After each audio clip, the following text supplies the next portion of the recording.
ಈ ಸಾವರ್ಕರ್ ಬಗ್ಗೆ ಕಾಂಗ್ರೆಸ್ನವರು ಏನಾದರೂ ಮಾಡಿ ಸಾವರ್ಕರ್ ಹೆಸರಿಗೆ ಮಸಿ ಬಳಿಬೇಕು ಅಂತ ಉದ್ದಕ್ಕೂ ಕೆಲಸ ಮಾಡಿದ್ದಾರೆ ಪಾಪ. ಇದ್ರ ಬಗ್ಗೆ ನಾನೊಂದು ಸ್ವಲ್ಪ ಹೇಳ್ತೀನಿ. ಯಾಕೆಂದ್ರೆ ಈ ವಿಷಯ ಇದೆಲ್ಲ ಇವರೆಲ್ಲ ಓದಿದರೆ ನಿಮ್ಗೆಲ್ಲ ಗೊತ್ತೇ ಇದೆ ಸಾವರ್ಕರ್ ಬಗ್ಗೆ. ಅದು ಮುಖ್ಯವಲ್ಲ. ಸಾವರ್ಕರ್ನ ಯಾವ ರೀತಿಯ ತುಳಿಬೇಕು ಅವ್ರ ಹೆಸರನ್ನ ಅನ್ನೋದು ಹೇಗೆ ನಡೀತಿದೆ, ಯಾತಕ್ಕೆ ನಡೀತಿದೆ ಅಂತ ಅನ್ನೋದು ನಮ್ಮ ಭಾರತದ ಇದನ್ನ ನಮ್ಮ ನ್ಯಾಷನಾಲಿಟಿ ಇದೆಯಲ್ಲ ಅದನ್ನ ತುಳಿಯೋಕೆ ಯಾವ್ಯಾವ ರೀತಿ ಮಾಡ್ತಿದ್ದಾರೆ ಅಂತ ಅನ್ನೋದು ಎರಡು ಒಂದೇಯ. ಸಾವರ್ಕರ್ ತುಳಿಯೋದು ಒಂದೇಯ, ಭಾರತದ ಈ ನ್ಯಾಷನಾಲಿಟಿಯನ್ನು ತುಳಿಯೋದು ಒಂದೇ, ಎರಡು ಒಂದೇ ಆಗ್ಬಿಟ್ಟಿದೆ ಈಗ. ಇಲ್ಲಿ ಒಂದು ಇದು ಹೇಳ್ತೀನಿ ನಾನು ನಿಮಗೆ. ಈ ಇದರಲ್ಲಿ ಮಹಾತ್ಮ ಗಾಂಧಿಯವರು ಮತ್ತೆ ಈ ಬಿಧಾನ್ ಅವರು ಚಂದ್ರ ರಾಯ್, ಈ ಬಿಧಾನ್ ಚಂದ್ರ ರಾಯ್ ಅಂತ ಅನ್ನೋರು ಆ ಕಾಲಕ್ಕೆ ಬಹಳ ದೊಡ್ಡ ಡಾಕ್ಟರ್ ಆಗಿದ್ರು. 14 ವರ್ಷ ಕಾಲ ಅವರು ಬಂಗಾಳದ ಚೀಫ್ ಮಿನಿಸ್ಟರ್ ಕೂಡ ಆಗಿದ್ರು.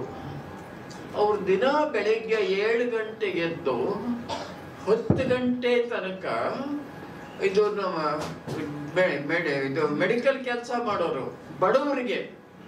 ಅವ್ರು ಅಷ್ಟೊತ್ತಾಗಲೇನೆ ಇದು ಇಂಗ್ಲೆಂಡಿನೊಳಗೆ ಏನೇನು ಮೆಡಿಕಲ್ ಅಲ್ಲಿ ಇದು ಬೇಕಾಗಿರುತ್ತಲ್ಲ ಪರೀಕ್ಷೆ, ಅದೆಲ್ಲಾನು ಪಾಸ್ ಮಾಡಿದ್ದವರು.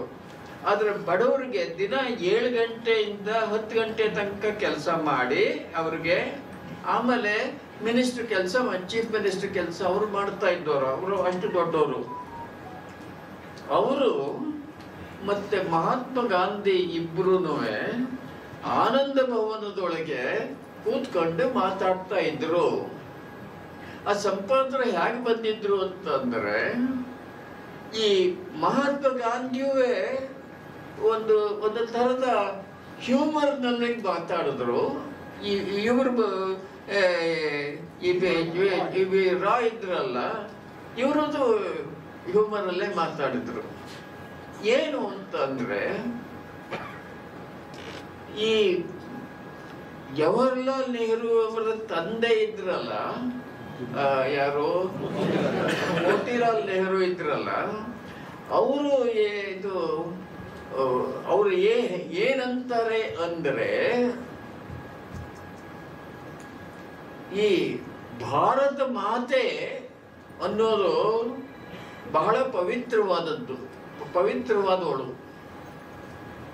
ಯಾತಕ್ಕೆ ಅಷ್ಟು ಪವಿತ್ರವಾದವಳು ಅಂತಂದ್ರೆ, ಜವಾಹರ್ ನೆಹರು ಅಂತೋರಿಗೆ ಜನ್ಮ ಕೊಟ್ಟಿದ್ದಾಳೆ ಭಾರತ ಮಾತೆ. ಆದ್ರಿಂದ ಅವಳು ಇದಾದವಳು.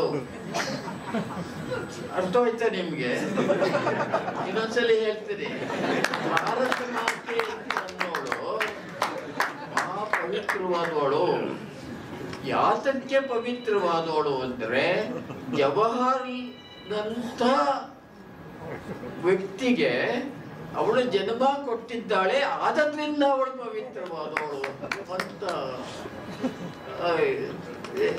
ಅವರು ಮೋತಿಲಾಲ್ ನೆಹರು ಭಾವಿಸಿದ್ದಾರೆ.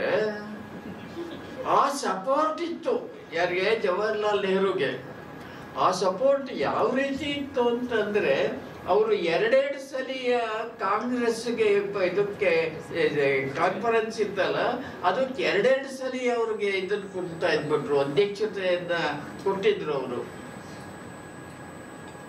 ಬರೀ ಅಷ್ಟಲ್ಲ, ಅವರು ಜೈಲಲ್ಲಿದ್ರು ಮಹಾತ್ಮ ಗಾಂಧಿ. ಆ ಜೈಲು ಹೇಗಿತ್ತು ಅಂತ ಅಂದ್ರೆ, ಈ ಕೃಷ್ಣ ಹತಿ ಸಿಂಗ್ ಅಂತ ಅನ್ನುವಂತವಳು ಒಬ್ಬ ತಂಗಿ, ಜವಾಹರ್ಲಾಲ್ ನೆಹರು ಅಂತ ಅವರ ತಂಗಿ ಕೃಷ್ಣ ಹತಿ ಸಿಂಗ್ ಅಂತವ. ಅವಳು ಬಾಂಬೆಲಿದ್ರು. ಅವಳ ಗಂಡ ದೊಡ್ಡ ಬಿಸಿನೆಸ್ ಮ್ಯಾನು, ಬೇಕಾದಷ್ಟು ಸಂಪಾದನೆ ಎಲ್ಲ ಮಾಡ್ತಾ ಇದ್ದು. ಅವಳು ತನ್ನ ಅಣ್ಣನ ನೋಡಕ್ಕೆ, ಜೈಲಲ್ಲಿ ಇರುವಂತ ಅಣ್ಣನ ನೋಡಕ್ಕೆ ಅಂತ ಹೋಗಿದ್ಲು ಅವಳು. ಅದನ್ನ ಅವಳು ಬರ್ದಿದ್ದಾಳೆ. ಏನಂತ ಬರ್ದಿದ್ದಾಳೆ ಅಂತಂದ್ರೆ, ನಾನು ಹೋದೆ, ಅಣ್ಣನ ನೋಡಿದೆ, ಅವನು ಎಂಥ ಕಷ್ಟದಲ್ಲಿ ಇದ್ದಾನೆ, ಎಂಥ ಸಂಕಟ, ಇದರೊಳಗೆ ನಿಜವಾದ ಕಷ್ಟಪಟ್ಟು ಕಷ್ಟ ಅಂತ ಅನ್ನೋದಕ್ಕಿಂತ ಹೆಚ್ಚಾಗಿ ಸಫರಿಂಗು, ಎಷ್ಟು ಸಫರಿಂಗ್ ಅಲ್ಲಿದ್ದಾನೆ ಅಂತ ಅಂದ್ರೆ, ಅವನ ರೈಟಿಂಗ್ ಟೇಬಲ್ ಅದ್ರ ಹೊರಗಡೆ ನೋಡಿದ್ರೆ, ಗಾಜಿನಿಂದ ಹೊರಗಡೆ ನೋಡಿದ್ರೆ ಹಿಮಾಲಯದ ಒಂದು ವಾಟರ್ ಇದೆ ಇರುತ್ತಲ್ಲ, ಅದು ಆಮೇಲೆ ಒಂದೇ ಒಂದು ಸೋಫಾ, ಆಮೇಲೆ ಒಂದೇ ಒಂದು ಬೆಡ್ರೂಮು. ಅಲ್ಲಿ ಕೂತ್ಕೊಂಡು ನಮ್ಮಣ್ಣ ಇದನ್ನ ಬರಿತಾ ಇದ್ದಾನೆ. ಅದನ್ನ ನೋಡಿ ನನಗೆ ಬಹಳ ದುಃಖ ಆಗ್ಬಿಡ್ತು. ಅಲ್ಲಿ ಕೂತ್ಕೊಂಡು ಏನ್ ಮಾಡಿದ್ದಾನೆ, ಪುಸ್ತಕ ಬರೆದಿದ್ದಾನೆ. ಯಾವುದು, ಡಿಸ್ಕವರಿ ಆಫ್ ಇಂಡಿಯಾ ಅಂತ ಬರೆದಿದ್ದಾನೆ. ಜೈಲಲ್ಲಿ ನಿಂತ್ಕೊಂಡು ಡಿಸ್ಕವರಿ ಆಫ್ ಇಂಡಿಯಾ ಅಂತ ಬರೆದಿದ್ದದೆ.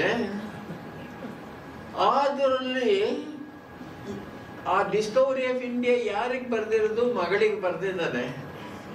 ಅದರೊಳಗೆ ಏನು ಬರೆದಿದ್ದಾರೆ ಅಂತಂದ್ರೆ, ಬ್ರಿಟಿಷರು ಯಾವ ಇದನ್ನ ಹಿಸ್ಟರಿ ಆಫ್ ಇಂಡಿಯಾ ಬರೆದಿದ್ದಾರೋ ಅದನ್ನ ನೆಹರು ಬರೆದಿದ್ದಾರೆ. ಅದನ್ನೇ ಅವರು ಬರೆದಿರೋದು. ಬ್ರಿಟಿಷರು ಹೇಗೆ ಇಂಡಿಯನ್ ಇದನ್ನು ಬರೆದಿದ್ದಾರೆ ಅಂತಂದ್ರೆ, ಅಷ್ಟೊತ್ತಾಗಲೇ ಆಗ ಇದ್ದಂತ ಕಾಂಗ್ರೆಸ್ನವರು ಮತ್ತೆ ಕಾಂಗ್ರೆಸ್ಗೆ ಇದ್ದಂಥವ್ರು, ಆಗಿನ್ನೂ ಗಾಂಧಿ ಎಷ್ಟು ಬಂದಿರಲಿಲ್ಲ. ಅವ್ರೇನು ಮಾಡ್ತಿದ್ರು ಅಂತ ಅಂದ್ರೆ, ಇದು ಭಾರತ, ಇದು ನಮ್ಮದು, ನೀವು ಹೊರಗಿನವರು ಅಂತ ಬ್ರಿಟಿಷ್ನವ್ರಿಗೆ ಇವ್ರು ಚಾಲೆಂಜ್ ಮಾಡ್ತಾ ಇದ್ರು. ಆದ್ರೆ ಬ್ರಿಟಿಷ್ನವ್ರು ಏನ್ ಮಾಡಿದ್ರು ಅಂತಂದ್ರೆ, ನಾವು ಹೊರಗಿನವರು ಅಂತಿರಲ್ಲ, ನಿಮ್ಮ ಧರ್ಮ, ನಿಮ್ಮ ವೇದ ಮೊದಲಾದವೆಲ್ಲ ಹುಟ್ಟಿದ್ದು ಆರ್ಯರು ಭಾರತಕ್ಕೆ ಬರೋಕ್ಕೆ ಮೊದಲು ಅವರಲ್ಲಿ ಹುಟ್ಟಿದ್ರು. ಅದಾದ ಮೇಲೆ ಮುಸಲ್ಮಾನರು ಬಂದರು, ಅವರು ಹೊರಗಿನವರು, ನಾವು ಹೊರಗಿನವರು. ಆದ್ರೆ ನೀವು ಹೊರಗಿನವರು, ಯಾಕೆ ಅಂತಂದ್ರೆ ನಿಮ್ಮ ವೇದವೆಲ್ಲ ತಯಾರಾದದ್ದು ಅಲ್ಲಿ ಅಂತ ಬರ್ದಿದ್ರು ಅವರು. ಅದನ್ನ ಇದ್ದಕ್ಕಿದ್ದಾಗೇನೆಯ ನೆಹರು ಸಮ್ಮರಿ ಮಾಡಿಕೊಂಡು ಮಗಳಿಗೆ ಬರೆದ್ರು ಡಿಸ್ಕವರಿ ಆಫ್ ಇಂಡಿಯಾ ಅಂತ. ಇದು ನೆಹರು ಮಾಡಿದ್ರು ಕೆಲಸ. ಇಲ್ಲಿ ಏನಾಗ್ತದೆ ಅಂತಂದ್ರೆ, ಮಹಾತ್ಮ ಗಾಂಧಿಯವರು ಇಲ್ಲಿ ಇನ್ನು ಬಹಳ ಮುಖ್ಯವಾದದ್ದೊಂದು ಇದೆ ಇಲ್ಲಿ ನಡೆದಿರೋದು. ಈ ಯಾರು ಪ್ರೈಮ್ ಮಿನಿಸ್ಟರ್ ಆಗ್ಬೇಕು ಇಂಡಿಯಾಕ್ಕೆ ಬ್ರಿಟಿಷರು ಬಿಟ್ಟು ಹೋದಾಗ, ಯಾರು ಪ್ರೈಮ್ ಮಿನಿಸ್ಟರ್ ಆಗ್ಬೇಕು ಅನ್ನುವಂತ ಪ್ರಶ್ನೆ ಬಂತು. ಆಗ ವೋಟ್ ಹಾಕಿದ್ರು. ಅಂದ್ರೆ ಕಾಂಗ್ರೆಸ್ನ ಇದು ಯಾವುದು ಬೇರೆ ಬೇರೆ ಸ್ಟೇಟ್ಗಳಿಗೆ ಇದು ಒಂದೊಂದು ಇದಿತ್ತಲ್ಲ, ಏನು ಅದು ಪ್ರಾದೇಶಿಕ ಕಾಂಗ್ರೆಸ್, ಪ್ರಾದೇಶಿಕ ಇತ್ತಲ್ಲ, ಅದೇನು ಅವು ಇತ್ತಲ್ಲ. ಒಟ್ಟು 15 ಕಾಂಗ್ರೆಸ್ ಸಮಿತಿಗಳು ಇದ್ವು ಬೇರೆ ಬೇರೆ ಎಲ್ಲ ಸ್ಟೇಟ್ಗಳದ್ದು ಕಲೆಕ್ಟ್ ಇದು ಮಾಡಿಕೊಂಡು ರೆಪ್ರೆಸೆಂಟ್ ಮಾಡಿಕೊಂಡು 15 ಕಮಿಟಿಗಳು ಇದ್ದವು. ಓಟ್ಗೆ ಹಾಕಿದ್ರು. ಆ ಓಟ್ನಲ್ಲಿ ಏನು ಬಂತು ಅಂದ್ರೆ ಪಟೇಲರಿಗೆ 13 ಓಟ್ ಬಂತು. ನೆಹರು 1 ಓಟು ಬರಲಿಲ್ಲ. ನೆಹರುಗೆ ಯಾವಾಗ 1 ಓಟು ಬರ್ಲಿಲ್ವೋ ನೆಹರು ವಾಕ್ಔಟ್ ಮಾಡ್ಬಿಟ್ರು. ಅವಾಗ ಗಾಂಧಿ ಪಟೇಲ್ ಕರೆದು ನೀನು ಒಪ್ಕೋಬೇಡ ಇದನ್ನ ಅಂತ ಹೇಳಿದ್ರು. ಪಟೇಲರು ಒಪ್ಕೊಳ್ಳಿಲ್ಲ. ಯಾಕೆ ಒಪ್ಕೊಳ್ಳಿಲ್ಲ? ಇದಕ್ಕೆ ಇವರೆಲ್ಲ ಆಗಿನ ಕಾಂಗ್ರೆಸ್ನವ್ರು ಆಮೇಲೆ ಏನ್ ಮಾಡಿದ್ರು ಅಂತಂದ್ರೆ ಪಟೇಲ್ರು ಯಾಕೆ ಒಪ್ಕೊಳ್ಳಿಲ್ಲ ಅಂತಂದ್ರೆ ಗಾಂಧಿ ಹೇಳಿದ ಮೇಲೆ ಪಟೇಲರು ಇದರಲ್ಲೇ ಎಂತದೋ ಇಲ್ಲ ಅನ್ನೋ ಹಂಗೆ ಇಲ್ಲೆಲ್ಲ ಅವ್ರಿಗೆ ಅಷ್ಟು ಭಕ್ತಿ ಇತ್ತು, ಅದರೊಳಗೆ ಒಪ್ಕೊಳ್ಳಿಲ್ಲ. ಜೊತೆಗೆ ಗಾಂಧಿ ಹೇಳಿದ್ದೆ ಕರೆಕ್ಟು ಅಂತಲೂ ಅವ್ರಿಗೆ ಅನ್ನಿಸ್ತು. ಅದಕ್ಕೋಸ್ಕರ ಅವ್ರು ಒಪ್ಕೊಳ್ಳಿಲ್ಲ ಅಂತ ಕಾಂಗ್ರೆಸ್ನವರೆಲ್ಲ ಹೇಳ್ಕೊಂಡು ಬಂದಿದ್ದಾರೆ. ಆದರೆ ನೆಹರು ಯಾಕೆ ಒಪ್ಕೊಳ್ಳಿಲ್ಲ ಅನ್ನುವಂಥ ಪ್ರಶ್ನೆ ಬರುತ್ತೆ. ಇದು ಎಷ್ಟೋ ಜನ ಹೇಳ್ತಾರೆ ಪಟೇಲರು ಯಾಕೆ ಒಪ್ಕೊಳ್ಳಿಲ್ಲ ಅಂದ್ರೆ ಗಾಂಧಿ ಹೇಳಿದ ಕರೆಕ್ಟ್ ಅಂತ ಒಪ್ಕೊಳ್ಳಿಲ್ಲ ಅಂತವ. ಇದು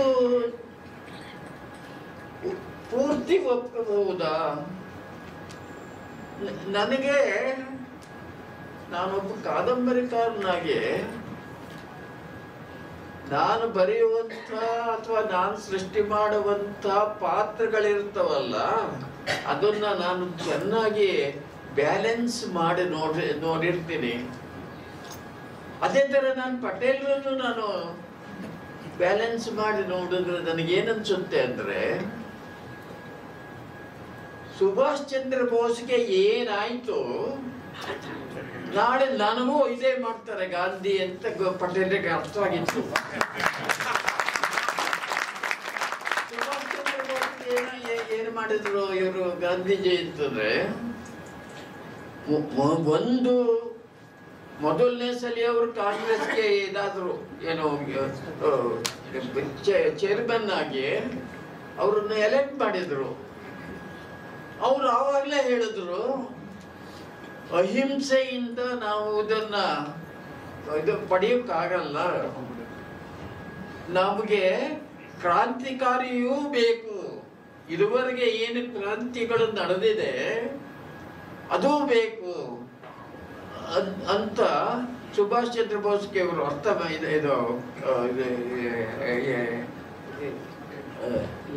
ಯಾವುದು ಕಾಂಗ್ರೆಸ್ ಅಧ್ಯಕ್ಷರಾಗಿ ಅಂತ ಅವರು ಯೋಚನೆ ಮಾಡಿದ್ರು. ಇಲ್ಲಿ ಏನಾಯ್ತು, ಅಲ್ಲಿ ತನಕನೂ ಕ್ರಾಂತಿಗೆ ಸಪೋರ್ಟ್ ಇತ್ತು. ಅಂದ್ರೆ ಇವರು ಯಾರು ತಿಲಕ್ ಇದ್ರಲ್ಲ, ತಿಲಕರು ಇವರಿಗೆ ಈ ಕ್ರಾಂತಿಗೆ ಸಪೋರ್ಟ್ ಮಾಡ್ತಾ ಇದ್ರು ಅವರು.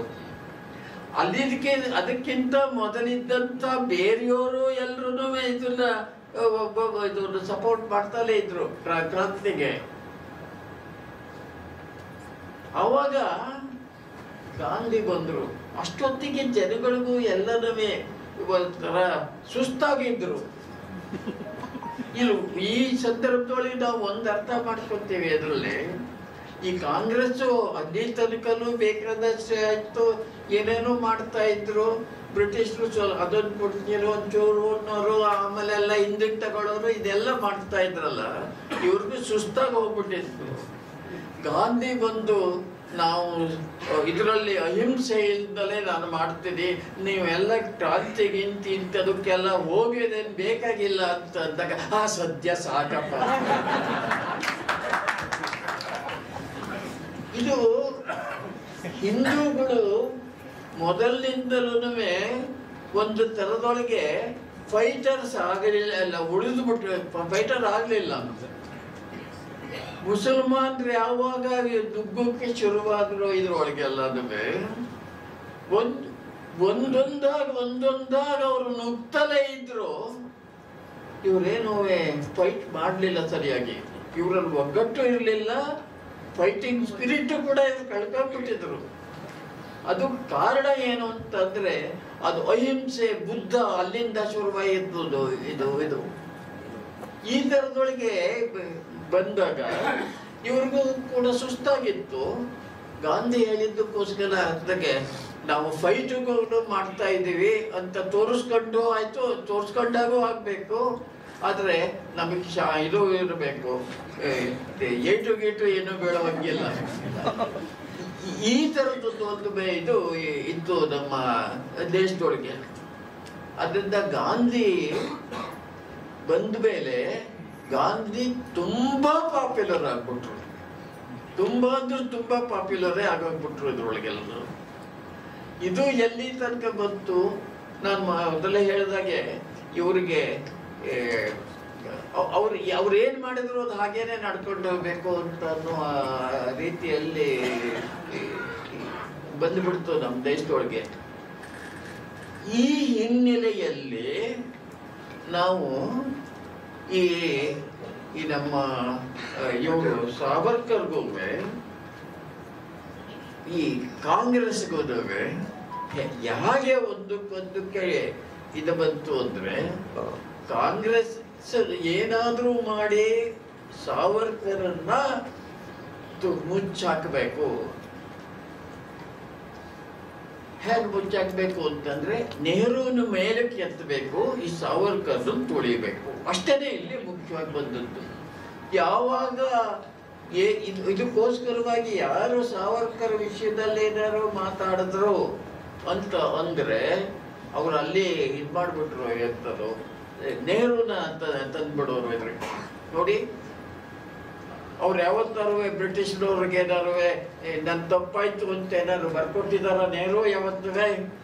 ಅದೇ ಇವ್ರು ನೋಡಿ ಸಾವರ್ಕರ್, ಇವನು ಸಾವರ್ಕರ್ ಅಂದ್ರೆ ಏಕವಚನದಲ್ಲೇ ಮಾತಾಡೋದು. ಈ ಸಾವರ್ಕರ್ ಇವನು ಬರ್ಕೊಡ್ಲಿಲ್ವ ನನ್ ತಪ್ಪಾಯ್ತು ಅಂತವಾ ಅಂತ ಇವರೆಲ್ಲ ಇದನ್ನೇ ಹೇಳೋರು. ಪತ್ರಿಕೆಗಳಲ್ಲೆಲ್ಲ ಇದರಲ್ಲೇ ಬರುವಂತವ್ರು.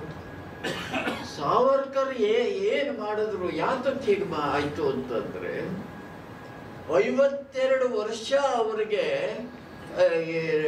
ಏನು ಆ ಜೈಲ್ ಹಾಕ್ಬಿಟ್ರು. ಆ ಜೈಲ್ ಅಂತಂದ್ರೇನು, ಇಲ್ಲಿ ಅದೆಲ್ಲ ನಿಮಗೆ ಗೊತ್ತಿದೆ. ಅವರು ಇದನ್ನ ಮಾಡೋದು, ಗಾಢ ಇದ್ದಿರ್ಬೋದು, ಇದು ಮಾಡೋದು, ಆಮೇಲೆ ಯಾವ ಸ್ಥಿತಿ ಒಳಗೆ ಇರ್ತದ್ದು, ಎಂತ ಆಹಾರ ಕೊಡ್ತಾ ಇದ್ರು, ಎಂತ ಜೈಲೊಳಗೆ ಕುಡಿಸ್ತಾ ಇದ್ರು, ಇದೆಲ್ಲನೂ ನಿಮಗೆ ಗೊತ್ತೇ ಇದೆ. ಇಂಥ ಇದ್ರೊಳಗೆ ಅವರು ಇರುವಾಗ ಅಲ್ಲಿ ಇನ್ನೂ ಒಂದು ನಡೀತಾ ಇತ್ತು. ಇವರಿಗೆ ಅಷ್ಟು ಶಿಕ್ಷೆ ಕೊಡ್ತಿದ್ರಲ್ಲ, ಅಲ್ಲಿ ಮುಸಲ್ಮಾನರು ಇರ್ತಾ ಇದ್ರು. ಆ ಜೈಲರ್ ಇದ್ದಲ್ಲ, ಆ ಜೈಲದೇ ಬ್ಯಾರಿ ಇರ್ತಾ ಇದ್ದಲ್ಲ, ಅವನು ಇದ್ರೋನು ಐರಿಷ್ ಲೋದವನು. ಅವನು ಈ ಮುಸಲ್ಮಾನರಿಗೆ ಕನ್ಸೆಷನ್ ಕೊಡೋದು, ಆಹಾರ ಕೊಡೋದ್ರೊಳಗೆ ಅವ್ರಿಗೆ ಒಳ್ಳೆ ಆಹಾರ ಕೊಡೋದು. ಇವ್ರಿಗೆ ಕುಡಿಯೋ ನೀರು ಕೇಳಿದ್ರೆ ಸಮುದ್ರದ ನೀರು ಕೊಡೋರು. ಸಮುದ್ರದ ನೀರು ಕುಡಿದ್ರೆ ಅಂತ್ಯ ಆಗುತ್ತೆ, ಕುಡಿಯಕ್ಕೆ ಸಾಧ್ಯನೇ ಇಲ್ಲ. ಅದನ್ನ ಈ ತರದೊಳಗೆಲ್ಲ ಹಿಂಸೆ ಮಾಡ್ತಾ ಇದ್ದ. ಅವ್ರಿಗೆ ಆಹಾರನೂ ಒಳ್ಳೆ ಎದುರು ಕೊಡೋದು. ಅದಲ್ಲದೆ ಅವ್ರು ಇನ್ನೂ ಒಂದು ಕೆಲಸ ಮಾಡೋರು. ಇದು ಯಾವುದು ಮುಸಲ್ಮಾನರಾಗಿ ಇರುವಾಗ ಅವ್ರಿಗೆಲ್ಲ ಇದಕ್ಕೆಲ್ಲ ಆಹಾರ ಎಲ್ಲ ಚೆನ್ನಾಗಿ ಕೊಡೋದು. ಜೊತೆಗೆ ಅವರು ಈ ಜೈಲಲ್ಲಿ ಇರೋರಲ್ಲ, ಅವ್ರಿಗೆ ಹೇಳೋರು, ಇದಕ್ಕೆ ನೀವು ಮುಸ್ಲಿಂ ಆಗಿಬಿಟ್ರೆ ನಿಮ್ಗೆ ಬೇಗ ಇದನ್ನ ಕೊಡಿಸ್ಬಿಡ್ತೀವಿ, ಏನು ಊರಿಗೆ ಕಳಿಸ್ಬಿಡ್ತೀವಿ ಅಂತ. ಇದನ್ನ ಸಪೋರ್ಟ್ ಮಾಡೋದು ಇವನು ಜೈಲರು. ಎಷ್ಟು ಜನ ಅಲ್ಲೇನೆ ಇದೆ ಮುಸಲ್ಮಾನರಾಗಿ ಕನ್ವರ್ಟ್ ಆಗೋಗ್ಬಿಟ್ರು ಅವರು. ಸಾವರ್ಕರ್ ಇದನ್ನ ಆಲೋಚನೆ ಮಾಡ್ತಾನೆ ಇದ್ರು. ಈಗ ಇವರೇ ಹೇಳಿದ್ರು, ಒಂದು ನಾನು 52 ವರ್ಷ ಇದ್ದು ಏನು ಮಾಡ್ತೀನಿ ನಾನು? ಈ ಸ್ಥಿತಿ ಒಳಗೆ ಇನ್ನೊಂದು 7-8 ವರ್ಷ ನಾನು ಬದುಕಿರಬಹುದು ಅಷ್ಟೇ ಹೊರತು ನಾನು ಸತ್ತು ಹೋಗ್ತೀನಿ. ಏನ್ ಸಾಧನೆ ಮಾಡಿದಾಗಾಯ್ತು ನಾನು? ಅವ್ರೇನು ಮಾಡಿದ್ರು ಬ್ರಿಟಿಷ್ನವರು ಇದಕ್ಕೆ? ನೀನು ಇದು ಅಷ್ಟೊತ್ತಿಗೆ ಬೇರೆ ಬೇರೆ ಇದನ್ನು ಬಂತು, ಇದು ಜೈಲರ್ಗೆ ಬೇರೆ ಬೇರೆ ಪ್ರೆಷರು ಬಂತು. ಅವ್ರು ಕೇಳಿದ್ರು, ನೀನು ರಾಜಕೀಯಕ್ಕೆ ಬರುವುದಿಲ್ಲ ಅಂತ ನೀನು ಒಂದು ಇದನ್ನು ಕೊಟ್ರೆ, ಸ್ಟೇಟ್ಮೆಂಟ್ ಅನ್ನು ಕೊಟ್ರೆ ನಿನ್ನ ಇಂಡಿಯಾಕ್ಕೆ ಕಳಿಸ್ತೀವಿ. ಇಲ್ಲಿಂದ ಪೂರ್ತಿ ಏನು ಇದು ಮಾಡೋದಿಲ್ಲ, ಇಲ್ಲಿಂದ ಬಿಟ್ಟು ಒಂದು ಇಂಡಿಯನ್ ಜೈಲಿಗೆ ನಾನು ನಿಮ್ಮನ್ನು ಕಳಿಸ್ತೀನಿ ಅಂತ ಅವ್ರಿಗೆ ಒಂದು ಆಪ್ಷನ್ ಕೊಟ್ಟರು. ಅದಕ್ಕೆ ಅವ್ರು ಹೇಳಿದ್ರು, ನಾನು ಇಲ್ಲಿದ್ರು ಒಂದು 5-6 ವರ್ಷದೊಳಗೆ ನಾನು ಸತ್ತೋಗ್ತೀನಿ. ಸತ್ತೋಗಿ ಏನು ಸಾಧನೆ ಮಾಡ್ತೀನಿ? ಏನು ಸಾಧನೆ ಮಾಡೋಕ್ಕೆ ಸಾಧ್ಯವೋ ನಾನು ಅದನ್ನು ಊರ್ಗಾರು ಹೋಗಿ ಮಾಡ್ತೀನಿ ಅಂತ ಒಂದು ತೀರ್ಮಾನ ಮಾಡಿದ್ರು. ಆಮೇಲೆ ಅಷ್ಟೊತ್ತಿಗೆಲ್ಲ ಈ ಮುಸಲ್ಮಾನ್ ಇದನ್ನೆಲ್ಲ ನೋಡಿ ಅವರು ಯೋಚನೆ ಮಾಡಿದ್ರು. ಇದ್ರೊಳಗೆಲ್ಲನೂ ಹಿಂದೂಗಳಿಗೆ ಒಗ್ಗಟ್ಟು ತರಬೇಕು, ಅದು ನನ್ನ ಕರ್ತವ್ಯ ಅಂತ ಅನ್ನೋದನ್ನ ಅವ್ರು ಆಲೋಚನೆ ಮಾಡಿದ್ರು. ಆವಾಗ ಇವರು ಈ ಸ್ಟೇಟ್ಮೆಂಟ್ ಕೊಟ್ಟರು, ಅಷ್ಟೇನೆ. ಅಲ್ಲಿಂದ ಬಂದರು. ಆಮೇಲೆ ಆ ಹಿಂದೂ ಮಹಾಸಭೆಯನ್ನು ಅವರು ಸ್ಥಾಪನೆ ಮಾಡಿದ್ದು ಹೀಗೆ, ಹಿಂದೂಗಳಿಗೆ ಒಗ್ಗಟ್ಟು ಬರಬೇಕು ಅಂತ ಸ್ಥಾಪನೆ ಮಾಡಿದ್ದು ಈ ಕಾರಣದಿಂದ ಸಾವರ್ಕರ್ ಇದನ್ನು ಮಾಡಿದ್ರು. ಇದು ಹೀಗೇನೆ ನಡ್ಕೊಂಡು ಬಂತು. ಇಲ್ಲಿದ್ದಾಗ ಅವ್ರು ಬಹಳ ಆಕ್ಟಿವ್ ಆಗಿ ಕೆಲಸ ಮಾಡಿದ್ರು. ಆಮೇಲೆ ಇಲ್ಲಿ ಇದ್ದಾಗ ಇದನ್ನ ಯಾವಾಗ ಇದು ಸ್ಥಾಪನೆ ಮಾಡಿದ್ರು, ಅವ್ರಿಗೂ ಸುಭಾಷ್ ಚಂದ್ರ ಬೋಸ್ಗೂ ಕೂಡ ಪರಿಚಯ ಆಯ್ತು.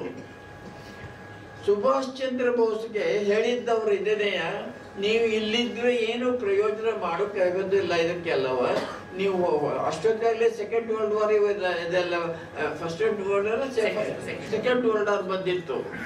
ಅವಾಗ ಅವ್ರು ಹೇಳಿದ್ರು, ನೀವು ಈ ದೇಶ ಬಿಟ್ಟು ಹೋಗಿ ಹಿಟ್ಲರ್ನ ಇದನ್ನ ಜರ್ಮನಿಯನ್ನ ಕಾಂಟ್ಯಾಕ್ಟ್ಸ್ ಮಾಡಿ ನೀವು ಮತ್ತೆ ಅಲ್ಲಿಂದ ನೀವು ಮಾಡಬೇಕು. ಇದೇ ಸಂದರ್ಭದೊಳಗೆ ಯುದ್ಧದಲ್ಲಿ ಬ್ರಿಟಿಷ್ನವರು ಸುಸ್ತಾಗಿ ಹೋಗಿದ್ದಾರೆ, ಇವಾಗ ನೀವು ಸೈನ್ಯ ತಗೊಂಡು ಬಂದು ಮಾಡಿ ಆಗುತ್ತೆ ಅಂತ ಹೇಳಿದ್ರು. ಸುಭಾಷ್ ಚಂದ್ರ ಬೋಸ್ಗೆ ಒಂದು ಐಡಿಯಾನು ಕೊಟ್ಟು ಒಂದು ಸ್ಫೂರ್ತಿಯನ್ನು ಕೊಟ್ಟವರು ಸಾವರ್ಕರ್. ಇದು ಇಷ್ಟು ಮಟ್ಟಿಗಿತ್ತು, ನಡ್ಕೊಂಡು ಹೋಗಿತ್ತು. ಇಲ್ಲಿ ಇನ್ನೂ ಒಂದು ಏನಾಯ್ತು ಅಂತಂದ್ರೆ, ಈ ಇವನು ಗೋಡ್ಸೆ ಗಾಂಧಿಯನ್ನು ಕೊಂದಿರಲ್ಲ, ಆ ಗೋಡ್ಸೆಗೆ ಶಿಕ್ಷೆನೂ ಆಯ್ತು, ಎಲ್ಲ ಆಯ್ತು. ಅದಾದ್ಮೇಲೆ ಒಂದು ಎನ್ಕ್ವೈರಿ ಕಮಿಟಿ ಮಾಡಿದ್ರು. ಆ ಎನ್ಕ್ವೈರಿ ಕಮಿಟಿಯಲ್ಲಿ ಸಾವರ್ಕರನ್ನ ಸಿಗಾಗಿಸ್ಬೇಕು ಅಂತ ನೆಹರು ಪ್ಲಾನ್ ಮಾಡಿದ್ರು. ಒಂದು ಏನು ಮಾಡಿದ್ರು ಅಂತಂದ್ರೆ, ಅವ್ರು ಹೇಳಿದ್ರು ಇದಕ್ಕೆಲ್ಲನೂ, ಇದನ್ನ ಸಾವರ್ಕರ್ ಈ ಎನ್ಕ್ವೈರಿ ಸ್ಕೋಪ್ಗೆ ಸಾವರ್ಕರ್ನು ತರಬೇಕು ಅಂತ ನೆಹರು ಪ್ಲಾನ್ ಮಾಡಿದ್ರು. ಆಗ ಇದನ್ನ ಇದ್ದವರು ಲಾ ಮಿನಿಸ್ಟರ್ ಆಗಿದ್ದವರು ಇವರು ಯಾರು, ಅಂಬೇಡ್ಕರ್ ಲಾ ಮಿನಿಸ್ಟರ್ ಆಗಿದ್ರು. ಇದು ಸಾವರ್ಕರ್ಗೆ ಇದನ್ನ ಮೆಸೇಜ್ ಕಳಿಸ್ಬೇಕು, ಬಿ ಕೇರ್ಫುಲ್ ಅಂತಂದು ತಾವೇನೇ ಬಂದ್ರು. ಏನ್ ಮಾಡಿದ್ರು ಅಂದ್ರೆ, ಈ ಇಂದ್ರಪ್ರಸ್ಥ ಎಸ್ಟೇಟ್ ಅಂತ ಇದೆ ಡೆಲ್ಲಿಲಿ, ಅದು ಈ ಇದಲ್ಲ ರಿಂಗ್ ರೋಡ್ ಅಂತ ಇದೆಯಲ್ಲ, ಆ ರಿಂಗ್ ರೋಡ್ ಇಂದ್ರಪ್ರಸ್ಥ ಎಸ್ಟೇಟ್ ಮೇಲೆ ಬರ್ತಾ ಇತ್ತು. ಇವ್ರಿಗೆ ಮೆಸೇಜ್ ಕಳಿಸಿ, ಇದನ್ನ ಇಂಥ ಕಡೆಯಲ್ಲಿ ನಾನು ಇರ್ತೀನಿ, ನೀವು ಅಲ್ಲಿ ಇರಬೇಕು, ಯಾಕೆಂದ್ರೆ ನನ್ನ ಮೇಲೂ ಕೂಡ CID ಬಿಟ್ಟಿದ್ದಾರೆ ಇವರು ನೆಹರು, ಅದರಿಂದ ನಿಲ್ಲಿಸ್ಬೇಕು, ನಾನು ಕಾರಲ್ಲಿ ಬರ್ತೀನಿ, ನಿಲ್ಲಿಸ್ಬೇಕು, ನಿಮ್ಗೊಂದು ಮೆಸೇಜ್ ಕೊಟ್ಬಿಡ್ತೀನಿ, ಆಮೇಲೆ ನಾನು ಹೊರಟೋಗ್ಬಿಡ್ತೀನಿ ಹಾಗೆ ಅಂತ ಹೇಳಿದ್ರು. ಇಲ್ಲಿ ಇವರಲ್ಲಿ ಕಾಯ್ಕೊಂಡಿದ್ರು ಸಾವರ್ಕರ್. ಲಾಯರ್, ಅವ್ರ ಲಾಯರ್, ಸಾವರ್ಕರ್ ಲಾಯರ್ ಬಂದಿದ್ರು. ಸರಿ, ಅಲ್ಲಿಗೆ ಬಂದು ಈ ಮೆಸೇಜ್ ಅನ್ನು ಕಳಿಸಿದ್ರು ಅವರು. ಅಂಬೇಡ್ಕರ್ ಅಂತವ್ರಿಗೂ ಕೂಡ ಇವರು ಅವ್ರಿಗೂ ಕೂಡ ಅವರು ಇದನ್ನ ನೆಹರು ಈ ತರದೊಳಗೆಲ್ಲ ಮಾಡಿ ಅವರು ಇಷ್ಟು ಎಚ್ಚರಿಕೆಯಿಂದ ಮಾಡಬೇಕು ಅಂತಂದ್ರೆ ಹೇಗಿತ್ತು ನೋಡಿ ನೆಹರುದು ಇದ್ರಲ್ಲೆಲ್ಲ. ಇವು ಎಲ್ಲಾನು ಮುಚ್ಚಾಕಿದ್ದಾರೆ ಇದ್ರೊಳಗೆಲ್ಲನೂ. ಬರೀ ಇಷ್ಟಲ್ಲ, ಅನಂತರದೊಳಗೆ ಬಂದದ್ದೆಲ್ಲ ನಿಮ್ಗೆ ಗೊತ್ತಿದೆ. ಇದು 52 ಕೋಟಿನೋ ಎಷ್ಟು 45 ಕೋಟಿ ಇದು ಹಣ ಪಾಕಿಸ್ತಾನಕ್ಕೆ ಕೊಡಬೇಕು ಅಂತ ಇತ್ತು. ಈಗಲೇ ಇದನ್ನು ಕೊಟ್ರೆ ಅವರು ಮದ್ದುಗುಂಡಿಗೆ ಉಪಯೋಗಿಸ್ಕೊಂಡ್ಬಿಟ್ಟು ನಮ್ಮ ಮೇಲೆ ಯುದ್ಧ ಮಾಡ್ತಾರೆ. ಅದಕ್ಕೆ ಇದನ್ನ ನಾವು ಕೊಡೋಣ, ಆದ್ರೆ ಸ್ವಲ್ಪ ವಿಥೋಲ್ಡ್ ಮಾಡೋಣ ಹಾಗೆ ಅಂತ ಪಟೇಲ್ರು ಇದನ್ನೆಲ್ಲ ಹೇಳಿದ್ರೆ, ಗಾಂಧಿ ಹೇಳಿದ್ರು ಈಗಲೇ ಕೊಡಬೇಕು. ನಾನು ಹೇಳ್ತೀನಿ, ಇಲ್ಲದೆ ಹೋದ್ರು ನಾನು ಉಪವಾಸ ಮಾಡ್ತೀನಿ. ಏನ್ ಮಾಡ್ತೀರಾ ಇದ್ರೊಳಗೆಲ್ಲ? ಈ ನಮ್ಮ ಅಜ್ಜಿಗಳು ಇರ್ತಾ ಇದ್ರು, ಏನ್ ಮಾಡಿದ್ರು, ಅವ್ರಿಗೆ ಬೇಜಾರು ಹತ್ಬಿಟ್ಟು ಅಂತಂದ್ರೆ ಊಟನೇ ಮಾಡಲ್ಲ ನಾನು. ಈ ತರದೊಳಗೆ ಮಾಡಿ ತಕ್ಷಣ ಕೊಟ್ಟರು. ಅವ್ರು ಅದೇ ರೀತಿಯಲ್ಲೇ ಮದ್ದುಗುಂಡು ತಗೊಂಡು ಬಂದು ನುಗ್ಗಿದ್ರು. ಆಮೇಲೆ ಇದ್ರಲ್ಲೆಲ್ಲ ಶಿಬಿರದಲ್ಲಿ ಅಷ್ಟು ಅರ್ಧ ಆಕ್ಯುಪೈ ಮಾಡ್ಕೊಂಡದ್ದು ಇದು ಎಲ್ಲ ನಿಮಗೆ ಗೊತ್ತೇ ಇತ್ತು. ಇದ್ರೊಳಗೆಲ್ಲ ಆ ಮೌಂಟ್ ಬಾಟನ್ನು ಹೇಳ್ದಂಗೆ ಕೇಳ್ತಲೇ ಇದ್ರು ಇವರು. ಎಲ್ಲ ಮಾಡಿದ್ದು ಮೌಂಟ್ ಬಾಟನ್ ಹೇಳ್ದಂಗೆ ನಡೆದ್ರು ಇದ್ರೊಳಗೆಲ್ಲ. ಉದಾಹರಣೆಗೆ ಪಾಕಿಸ್ತಾನಕ್ಕೆ ಒಬ್ಬ ಇವನು ಏನು ಮಿಲಿಟರಿ ಜನರಲ್ಲು, ಅವನು ಬ್ರಿಟಿಷ್ನವನು. ಇಂಡಿಯಾಕ್ಕೆ ಜನರಲ್ಲು, ಅವನು ಬ್ರಿಟಿಷ್ನವನು. ಹೀಗಿರ್ಬೇಕಾದ್ರೆ ಅವರು ಯಾರ ಪರವಾಗಿ ಮಾಡ್ತಾರೆ, ಏನು ಮಾಡ್ತಾರೆ ಅನ್ನೋದು ಅವನು ಯಾರು ಇದು ಮೌಂಟ್ ಬ್ಯಾಟನ್ ಹೇಗೆ ಮಾಡಿ ಹೇಳಿದ್ರು ಹಾಗೆ ಮಾಡಿದ್ರು. ಇವ್ರ ಅಂತ ಸ್ಥಿತಿ ಎಲ್ಲ ಬಂದಾಗ ನಮ್ಮಲ್ಲಿ ಭಾರತ ದೇಶದೊಳಗೆ ಇಲ್ವೇ ತಿಮ್ಮಯ್ಯನವ್ರು ಇರ್ಲಿಲ್ವೇ ಅವಾಗ? ಅಥವಾ ನಮ್ಮ ಇವ್ರು ಇರ್ಲಿಲ್ವಾ, ಯಾರು ಕಾರ್ಯಪ್ನವ್ರು ಇರ್ಲಿಲ್ವಾ ಅವಾಗ? ಇರ್ಲಿಲ್ವಾ? ಅವ್ರನ್ನ ಯಾಕೆ ಮಾಡ್ಲಿಲ್ಲ ಇದಕ್ಕೆ? ಇಲ್ಲ, ಅವ್ರು ಹೇಳ್ದಾಗ ಕೇಳಿದ್ರು. ಯುನೆಸ್ಕೋ ತಗೊಂಡೋಗ್ಬಿಡಿ ಕೇಸಲ್ಲಿ ಕೊಟ್ಟು ಬಿಟ್ರು. ಅಂತ ಏನಾಯ್ತು ಇಂಡಿಯಾ ದೇಶಕ್ಕೆ? ಮುಂದಕ್ಕೆ ಏನಾಯ್ತು? ಇದನ್ನೆಲ್ಲ ಹೇಳ್ಕೊಂಡು ಹೋಗುವ ಅಗತ್ಯ ಇಲ್ಲ, ಯಾಕೆಂದ್ರೆ ಇವೆಲ್ಲ ನಿಮಗೆ ಗೊತ್ತಿದೆ. ಅದರಿಂದ ಈ ಸಾವರ್ಕರ್ ಬಗ್ಗೆ ಏನು ನಾವು ತಿಳ್ಕೋಬೇಕು ಅಂದ್ರೆ, ಇವತ್ತು ಕೂಡ ಇನ್ನೊಂದು ಪ್ರಶ್ನೆ ಬರುತ್ತೆ ಇದಕ್ಕೆ. ನಮ್ಮಲ್ಲಿ ಎಷ್ಟೋ ಜನ ಸಾವರ್ಕರ್ಗೆ ಇವ್ರಿಗೆ ಭಾರತ ರತ್ನ ಕೊಟ್ಟಿಲ್ಲ ಅಂತ ಎಷ್ಟು ಕೇಳ್ತಲೇ ಇದ್ದಾರೆ ನಮ್ಮ ಜನಗಳು. ಈ ಭಾರತ ರತ್ನದ ವಿಷಯದೊಳಗೆ ನಾವು ಸ್ವಲ್ಪ ಸರಿಯಾಗಿ ಅನಲೈಸ್ ಮಾಡಿ ನೋಡ್ಕೊಂಡ್ರೆ, ಭಾರತ ರತ್ನ ಕೆಲವರು ಯಾರು ಕ್ವಾಲಿಫೈಡ್ ಆಗಿರ್ತಾರೋ ಅಂಥವ್ರು ಈಗೂ ಕೊಟ್ಟಿದ್ದಾರೆ. ಇಲ್ಲದೆ ಬೇರೆಯವರು ಕೂಡ ಕಟ್ಟಿದ್ದಾರೆ. ಇದೆಲ್ಲ ನಿಮ್ಗೆ ಗೊತ್ತಿದೆ ಇದ್ರೊಳಗೆಲ್ಲ. ನಿಮಗೆ ಈ ಸಾವರ್ಕರ್ಗೆ ಯಾಕೆ ಇನ್ನೂ ಕೊಟ್ಟಿಲ್ಲ ಅನ್ನೋ ಪ್ರಶ್ನೆ ಬಂತು. ನನಗೆ ಅನ್ಸುತ್ತೆ, ಈ ನಮ್ಮ ಇದು ಮಾಡಿದ್ದಾರಲ್ಲ, ಯಾರು ಪಾರ್ಲಿಮೆಂಟ್ ಬಿಲ್ಡಿಂಗ್ ಕಟ್ಟಿದಾಗ ಸಾವರ್ಕರ್ ದೊಡ್ಡ ಫೋಟೋ ಅದನ್ನೆಲ್ಲ ಹಾಕಿದ್ದಾರೆ. ಆದ್ರೆ ಇದನ್ನ ಮಾತ್ರ ಕೊಟ್ಟಿಲ್ಲ. ಯಾಕೆ ಕೊಟ್ಟಿಲ್ಲ ಅಂತಂದ್ರೆ, ನನಗೆ ನನ್ನ ಅಸೆಸ್ಮೆಂಟ್, ಮೋದಿಯವ್ರಿಗೆ ಕೊಡಬೇಕು ಅಂತ ಮನಸ್ಸಲ್ಲಿದೆ. ಆದ್ರೆ ಇದಕ್ಕೆ ಬೇರೆ ಬೇರೆ ಇದೆಲ್ಲ ಬರುತ್ತೆ. ಈಗ ಫ್ರೆಂಚ್ ದೇಶದವರು ಮೋಸ ಮಾಡಿದ್ದಾರೆ ಸಾವರ್ಕರ್ಗೆ, ಬ್ರಿಟಿಷ್ನವರಂತಲೂ ಮಾಡೇ ಇದ್ದಾರೆ. ಆದ್ರೆ ಈಗ ಬ್ರಿಟಿಷ್ನವರು ಇದಕ್ಕೆ ವಿರೋಧ ಮಾಡೋದಿಲ್ಲ. ಯಾಕೆಂದ್ರೆ ಬ್ರಿಟಿಷ್ನವರು ಯಾವಾಗ್ಲೂ ಇದು ಈಗ ಏನು ತಮ್ಮ ಅನುಕೂಲಕ್ಕೇನು ಬೇಕು ಇಂಡಿಯಾ ದೇಶದ ಇದಕ್ಕೆ ಎಕನಾಮಿಕಲಿ ಇದ್ರೊಳಗೆಲ್ಲಾನು ಇದೆ. ಅದರಿಂದ ಅವರು ಅಡ್ಡ ಬಿಡಲ್ಲ. ಇದು ಫ್ರೆಂಚ್ನವ್ರು ಇದ್ದಾರೆ, ಆಮೇಲೆ ಮಿಡ್ಲ್ ಈಸ್ಟ್ ಇದ್ರೊಳಗೆಲ್ಲರೂ ಇದ್ದಾರೆ. ಗ್ರ್ಯಾಜುಯಲ್ ಆಗಿ ಮಿಡ್ಲ್ ಈಸ್ಟ್ ಇವ್ರನ್ನ ನಾವು ಗೆದ್ಕೋಬೇಕು.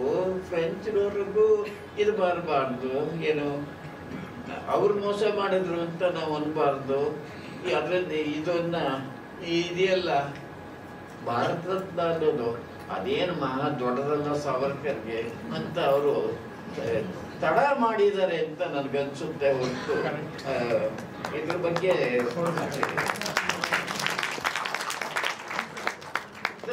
ಒಟ್ಟಿನಲ್ಲಿಗೆ ಈ ಸಾವರ್ಕರ್ನಿಂದ ನಾವು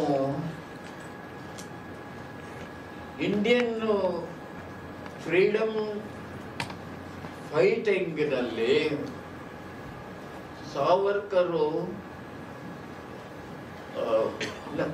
ನಂಬರ್ 1 ಅಂತ ನಾವು ತರಕಾಗಲ್ಲ. ಯಾಕೆಂದ್ರೆ ಇವರು ಬೇರೆ ಬೇರೆಯವರು ಎಲ್ಲರೂ ಇದ್ರು. ಆದ್ರೆ ಸ್ವಾತಂತ್ರ್ಯ ಬರೋ ಸಂದರ್ಭದಲ್ಲಿ ಸಾವರ್ಕರೇ ನಂಬರ್ 1.